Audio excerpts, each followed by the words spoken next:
And of course, at North Carolina State, a lot of the engineers ended up working at NASCAR, didn't they, from NC State and even to this day? But I got to imagine the drivers didn't care too much for computer and back there in them days either.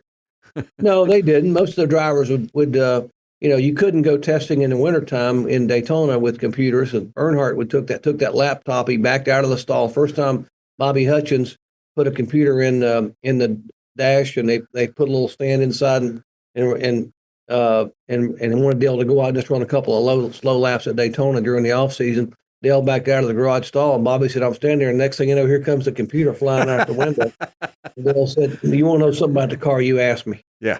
Well, I mean, a great driver not only can steer and do the gas right, a great driver can convey to his team what's going on with the car, whether it's suspension or engine or transmission or rear end or any of that.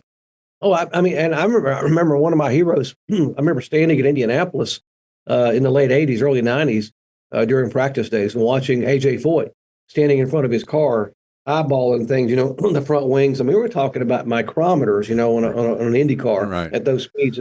He's eyeballing and he sees his engineers over there getting ready to plug in a computer, and AJ will be, he's doing this kind of thing. Got to lick that thumb, right? Yeah, and it works, Of course, he's the guy that was making it work because he was clamoring it to drive it. Sure, yeah.